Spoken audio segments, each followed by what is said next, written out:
There's Becky. Hope you all are doing well and getting used to our new normal for the meantime.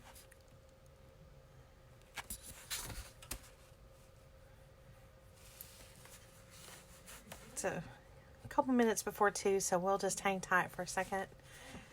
See what kind of participation we get. So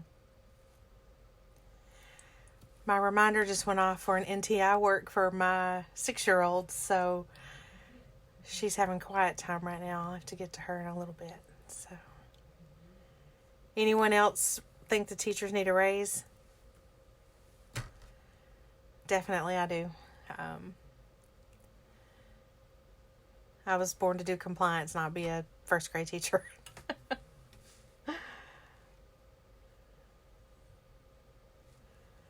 All right, let's see. We'll give it in just another minute or so.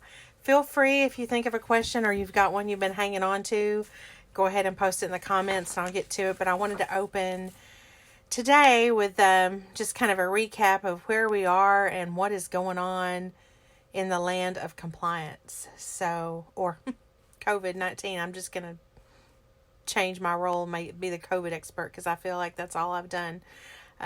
All other compliance things have taken a back seat to COVID and all the things that go with that. So, thank you all for joining me again today. We are going to continue to do these on Tuesdays at 2 o'clock until some of the chaos slows down, and then we'll continue them probably on a monthly or bi-weekly basis afterwards, just to talk about different compliance issues. I know a couple of weeks ago, someone was asking about just FMLA basics, so we want to be able to cover things like that. We want to talk about ERISA, wellness planning, all the ins and outs that goes with maintaining a compliant health and welfare program. But today, we are back talking more about the coronavirus and COVID-19 and how that's affected our worlds. As I was preparing for today, I thought of some things that I would put out there that you may or may not have thought of, or maybe you're already on it. I know we've probably touched on them here and there in a couple of our conversations. I know we've touched on them in blog posts and things that have gone out, but I think it's important to bring attention to those.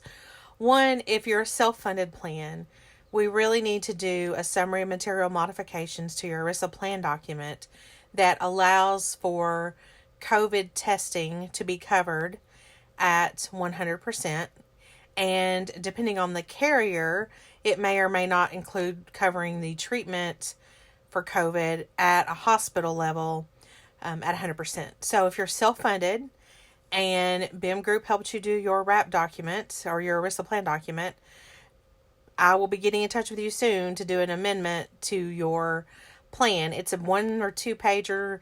It says, here's what we've changed, here's how long it's changed for, and it needs to be signed and then given to participants.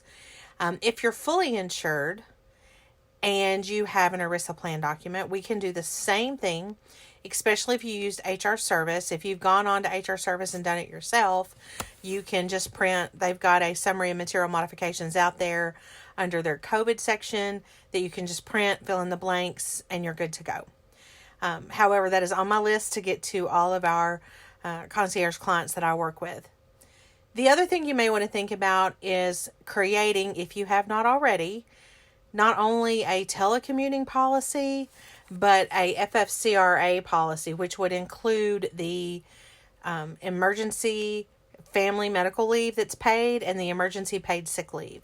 That can be, the emergency paid sick leave policy can be attached to any current paid leave that you already offer, or it can be standalone. The emergency family medical leave, that can be standalone, or you can put that with your FML policy you already have. You just need to delineate that this is for the emergency paid FMLA, and here's the timeline around that. If you have not already, you need to get your posters up regarding the FFCRA. Those are available on the DOL Wage and Hour Division site. We can share that link with you in the FAQs after this presentation.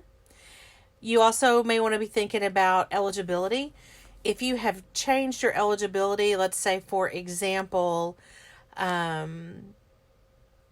someone is eligible for benefits at 30 hours a week, and you decide we're going to change our eligibility to allow anybody working 20 hours a week. That's a plan document change. We need to change that at the ERISA plan document level, and you possibly need to change that at your Section 125 plan document level. So, again, things to think about.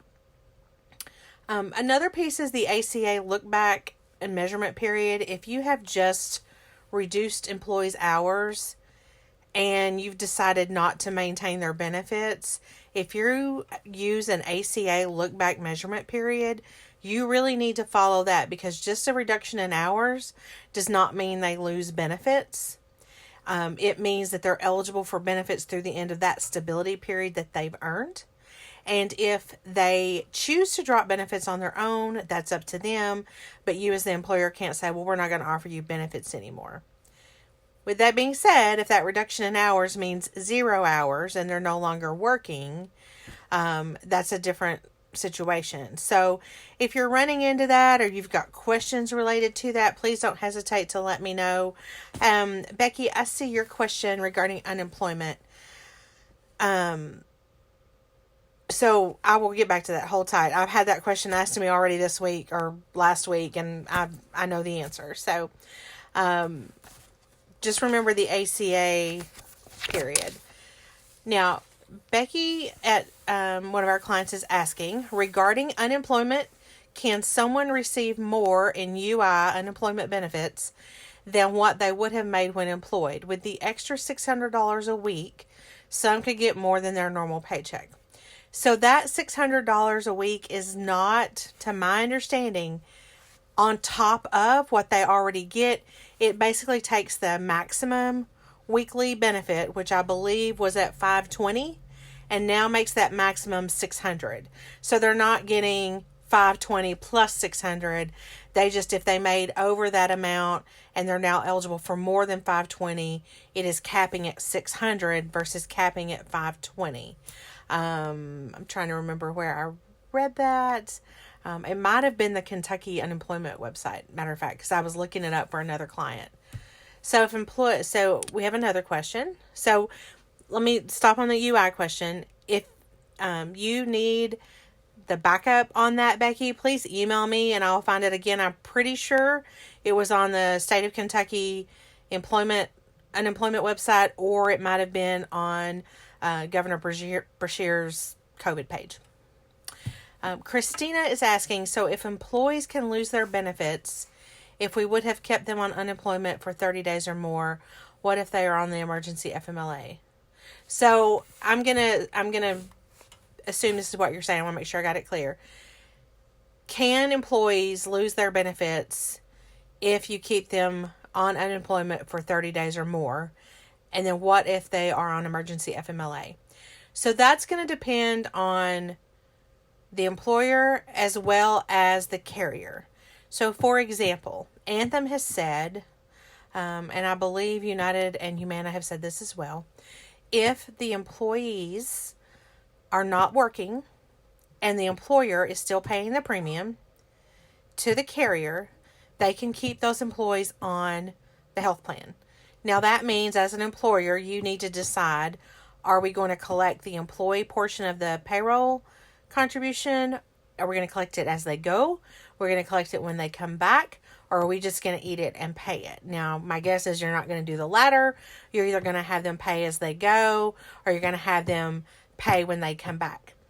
If the employer says, look, we've laid off all these employees and we can't continue to pay the health insurance, you would terminate them, or terminate their benefits, offer them COBRA.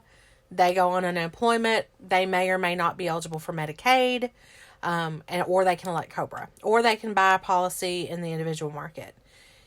If, as an employer, you choose to keep them on the plan, you just need to continue to pay that premium. Now, if they're on emergency paid sick leave or an emergency paid FMLA leave, you do need to keep them on the benefits. And again, they're still responsible for their share of the contribution. And you're going to continue to pay for their benefits until they come back in that 10 week max for paid FMLA plus the 2 weeks of paid sick leave, so 12 weeks total. So if you're a company that currently is over 50 and already subject to FMLA, you're basically going to treat the emergency FMLA just like you would regular non-paid FMLA. This is where a policy would be important. So remember in the beginning I said, hey, if you don't have a written policy about FMLA and sick leave, now's the time to do it. So in that policy you would say, so you're on emergency paid sick leave. While you're out, we'll maintain your benefits as long as you continue to pay your share of the payroll contribution. Now, it's not going to be able to be done through payroll because they're not getting a paid check per se. They are getting the paid leave, so you could either take it out of that or you could have them pay you in after-tax dollars. Probably be a whole lot cleaner to pay in after-tax dollars. Just have them send you a check every 2 weeks or every week, whatever the frequency is that you take out of their payroll. You are allowed to give them a 30-day grace period. And then if they still don't pay, you give them 15 days notice for termination. So you have that opportunity to say, hey, I need you to pay for your benefits. And if you don't pay them, we can terminate you. Or you can choose to say, we're not going to collect your share of the premiums until you come back to work. And when you come back to work, we're going to take it out over 10 checks or 5 checks or whatever that may be. So a follow-up question to that is, how many months are insurance companies allowing this to continue without employees working? Currently, it is through, I want to say May 31st. Let me just double check.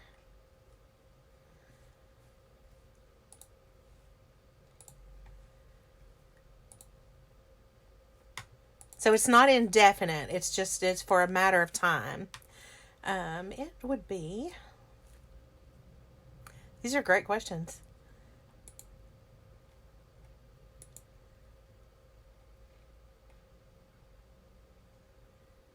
I am just looking real quick.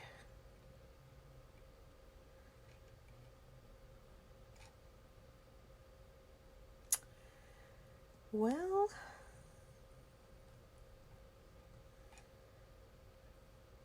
conference call. I'm finding everything but the coverage of care. Let me see. It's probably on this right here. So with that being said, while I'm looking this up, the other thing some of the carriers are offering is a special enrollment period. Excuse me. That special enrollment period allows anyone who was not on the plan or didn't elect the coverage to join the plan. Anthem has a special enrollment period that will end April 15th. United Healthcare's will end April 13th. UMR will also, I believe, is April 13th as well. And as of right now, Humana is not offering a special enrollment period. So in addition to being able to keep individuals on the plan as you continue to pay premiums, they are allowing this special enrollment period. And I apologize, I cannot find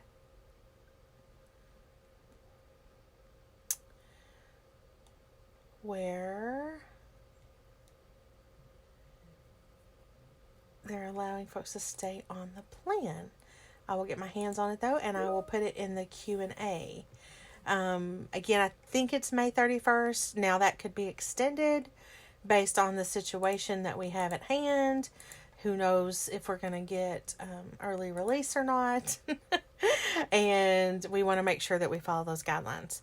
So what does special enrollment plan mean? So special enrollment period is basically an open enrollment that would allow anyone who waived coverage in the beginning or waived coverage at open enrollment, or maybe they're on a spouse's plan, but maybe spouse has been laid off now and they want to come on the group health plan. The Anthem and United are allowing a special open enrollment period for those individuals to join the group health plan. So it's a special open enrollment window for anyone who's previously waived. And it, again, for Anthem, it's through April 15th. And for Humana, through United, it's through April the 13th. And that was just extended. That was extended as a result of the deadline then was April 6th. Then they pushed that out. So,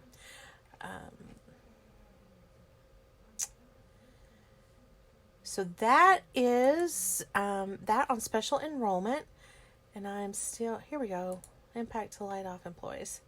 I knew I'd find it if I keep looking. May 31st is correct. Yes.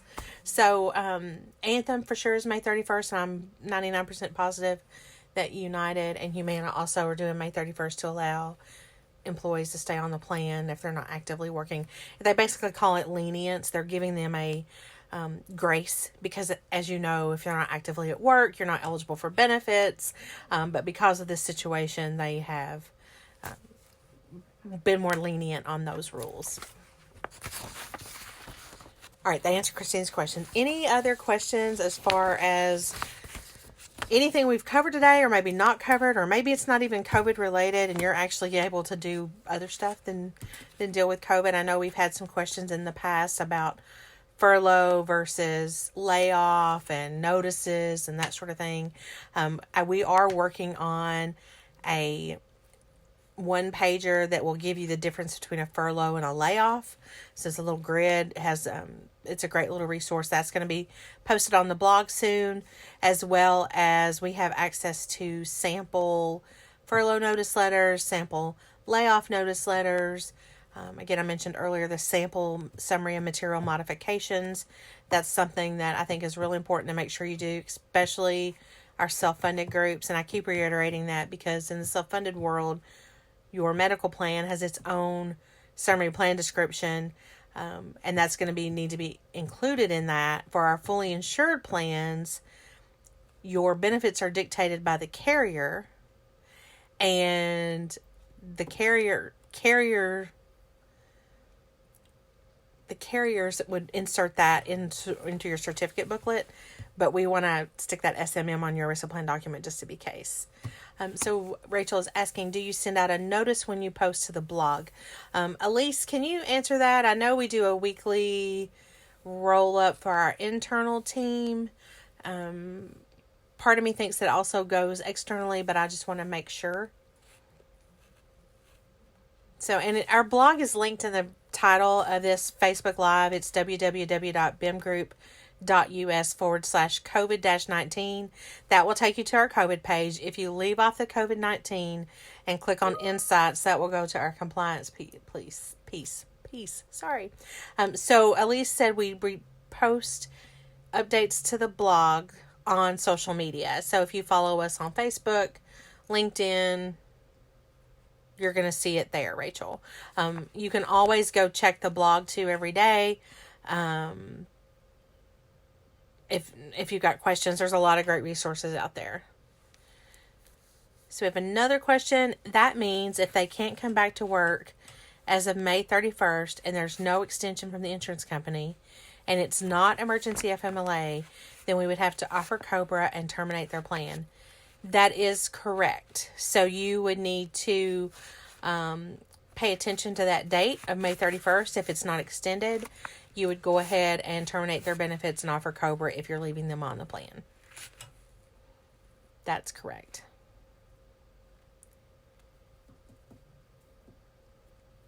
Thank you, Elise, for answering that on the post here. So,